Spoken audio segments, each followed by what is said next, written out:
Thank you very much. The gentleman yields. The item for consideration today is H.R. 2021, offered by myself and a member of the committee, Mr. McEachin. Without objection, the bill will be considered as read and open for amendment at any point.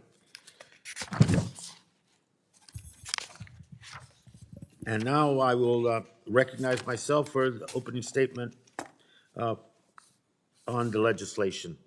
You know, the committee, on a very busy day, with other committees having markups and hearings, is meeting to consider HR 2021, the Environmental Justice for All Act legislation that I have sponsored, along with my friend and partner, Representative McEachin. We are both honored to have over 100 co-sponsors, including the Democrats on the committee. The long series of visits we have made to frontline EJ communities during the process of writing this legislation were educational and in some cases enraging, but they were very, very familiar to me. I recognize these frontline communities. They're the places like where I grew up and where I live now. The families that live in them feel like families I have known my whole life. We're here today because under our current system, however, the decisions that impact these families are made in rooms like this one, away from them, away from the needs of their families, and away from the impact that those communities have to endure and have historically endured in the behalf of economic development in this country. The people who decide whether these communities deserve water that is safe to drink or air that is safe to breathe don't look or experience life like those who live in those communities. HR 2021 will change that. The bill moves the center of power. It will change the available leverage, and it will repurpose the megaphone when it comes to protecting marginalized communities from the continue to be the dumping ground for dangerous pollution. In this country of ours, you should not need to be wealthy. And as the ranking member said, regardless of your zip code, or know someone who is, to be able to protect your family from toxic pollution. This legislation is preventive and protective. The false choice of living in poverty and economic prosperity is a false choice to these communities. What it means to these communities that they will continue to be the consequence of many times them being the areas in which major gas, oil development, and other permitted uses are allowed, zoned, and sited. My Republican colleagues are going to say that this bill will cost money, that it will cost jobs, that it will delay energy and manufacturing development. The costs you won't hear about are the hundreds of thousands of premature deaths every year linked to air and water pollution in certain places, or the hundreds of billions in related economic costs and loss. The truth is that the status quo is not designed to allow progress. It is designed to turn back the clock for certain people in certain places and take advantage of certain times, like the present.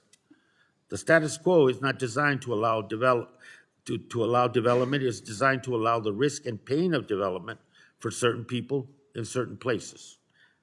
The prosperity my colleagues say they value is not enjoyed by the people that live in Cancer Alley. The money my colleagues are trying to protect does not flow to Flint. I would caution all members before saying that, or defending the status quo, that there is no just way around the hard truth and the reality. This legislation is based on reality. It's based on firsthand experience. It's based on a development of a piece of legislation from the communities most impacted and most supportive of this legislation, that it came from them. And the communities are, the mere demand is fairness and justice through the Environmental Justice for Act law. They were right.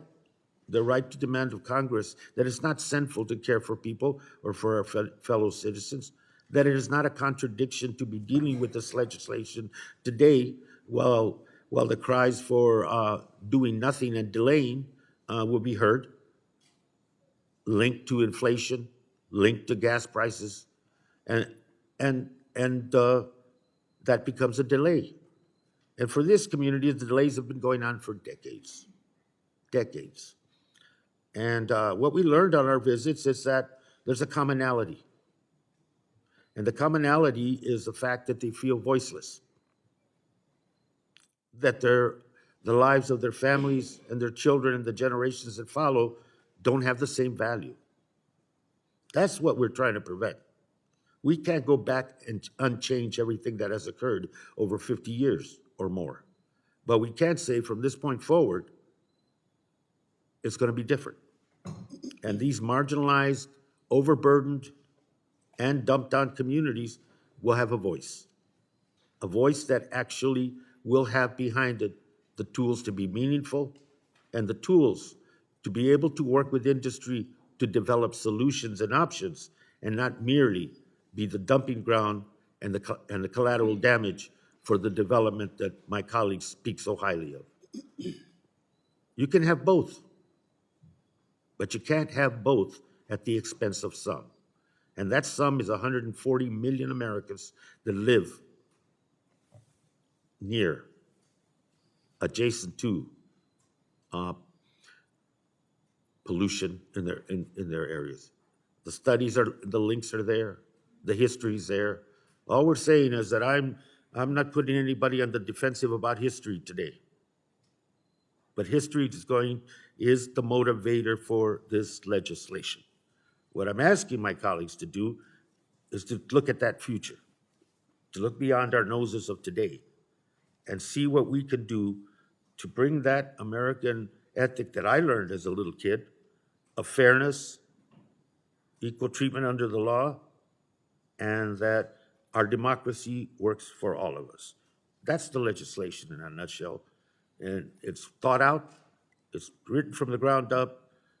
I'm proud of it, and I hope as this hearing goes forward that my colleagues will not only understand the motivation, but also understand the practicality and the pragmatism of this legislation.